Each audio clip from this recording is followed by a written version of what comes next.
Hello everyone students, आज हम discuss करते हैं electric field on equatorial line of a dipole. तो डाइपोल का आपको पता है ये क्या होता है। डाइपोल क्या होता है, जिसमें एक pair of equal and opposite charges होते हैं और सर्टेन डिस्टेंस से सेपरेटेड हैं। यहाँ पर माइनस क्यू और प्लस क्यू चार्जेस हैं, मैग्नीट्यूड में सेम है लेकिन नेचर ऑपोजिट है। एक चार्ज नेगेटिव है तो दूसरा पॉजिटिव है। इनके बीच की डिस्टेंस सर्टेन ली गई है। Let we assume this is the centre of the dipole, it is denoted by O. हमने इसको ओ से डिनोट कर दिया है। अब ओ सेंटर से माइनस क्यू चार्ज की डिस्टेंस हमने कितनी मान ली है, एल मान ली है। और इतनी ही डिस्टेंस क्या हो जाएगी, प्लस क्यू चार्ज की हो जाएगी, एल डिस्टेंस। तो टोटल डाइपोल की लेंथ कितनी हो जाएगी, डाइपोल की लेंथ हो जाएगी 2L। ठीक है, सेंटर से प्रत्येक चार्ज की डिस्टेंस L है तो टोटल डाइपोल की लेंथ 2L हो जाएगी। अब इक्वेटोरियल लाइन पर ये डाइपोल है तो डाइपोल के जो चार्जेस हैं इनके अलोंग जो लाइन है, इन चार्जेस को ज्वाइन करने वाली जो लाइन है इसे एक्सियल लाइन या फिर इस डाइपोल का एक्सिस बोलते हैं। और इसके अलोंग हमने डाइपोल के अलोंग एक्सिस पर इलेक्ट्रिक फील्ड फाइंड आउट किया था लास्ट लेक्चर के अंदर, वो आपको समझ में आ गया होगा। लेकिन अब इक्वेटोरियल लाइन पर, इक्वेटोरियल लाइन होती है इसके सेंटर से जो परपेंडिकुलर लाइन है, इस परपेंडिकुलर लाइन पर किसी एक पॉइंट के ऊपर हमने क्या फाइंड आउट करना है, इलेक्ट्रिक फील्ड फाइंड आउट करना है। तो हमने यहाँ पर इस लाइन पर एक पी पॉइंट मान लिया है इसके डाइपोल के ठीक सेंटर से परपेंडिकुलर लाइन पर, और यहाँ पर पी पॉइंट के ऊपर यूनिट पॉजिटिव टेस्ट चार्ज रख दिया है। तो इस पी पॉइंट पर हम क्या फाइंड आउट करेंगे, इलेक्ट्रिक फील्ड या इलेक्ट्रिक फील्ड इंटेंसिटी हम फाइंड आउट करेंगे।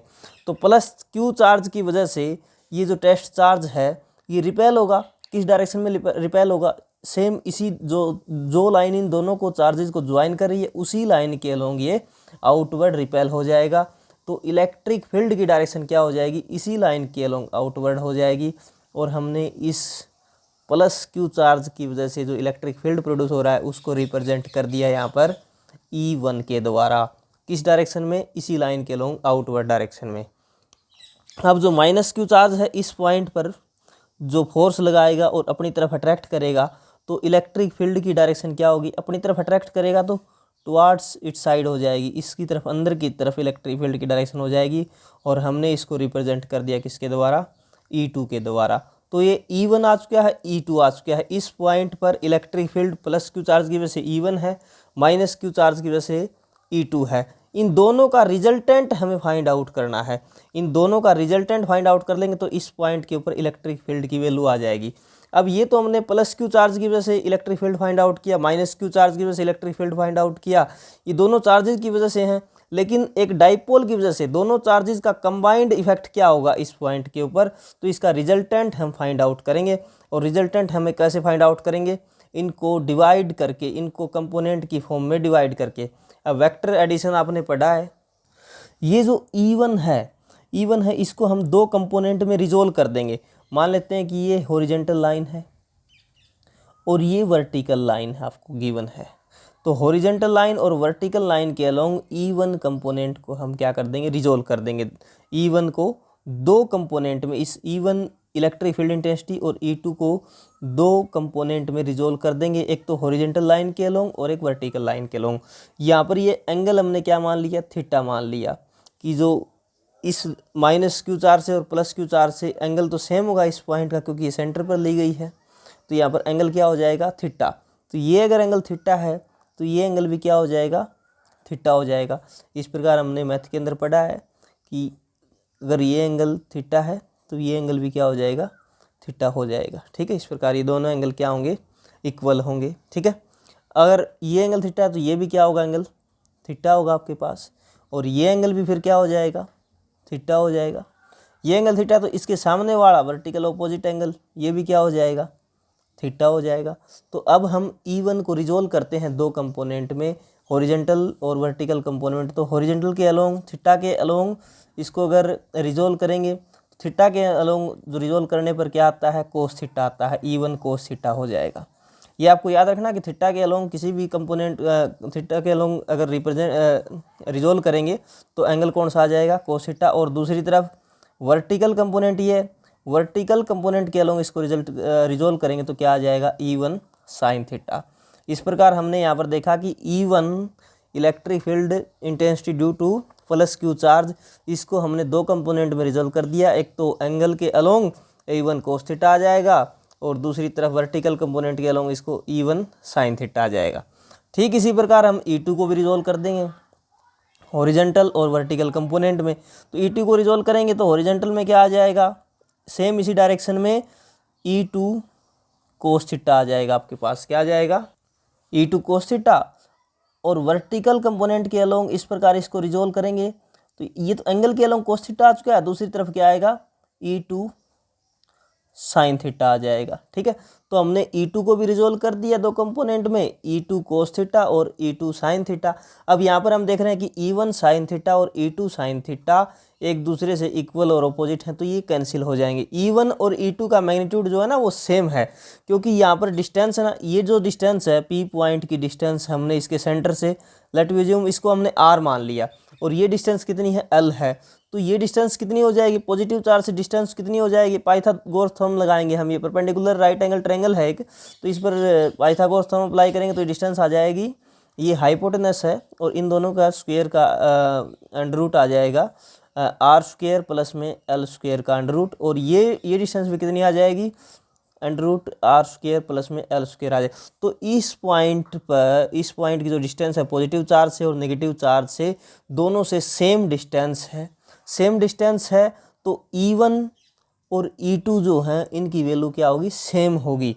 E1 और E2 की वैल्यू सेम क्यों होगी, क्योंकि ये सेम डिस्टेंस पर है। P पॉइंट जो है पॉजिटिव और नेगेटिव चार्ज से सेम डिस्टेंस पर है, तो पॉजिटिव चार्ज से जो E1 इलेक्ट्रिक फील्ड प्रोड्यूस हो रहा है, इसकी वैल्यू जो होगी वही E2 की वैल्यू होगी, क्योंकि दोनों की डिस्टेंस क्या है, सेम है।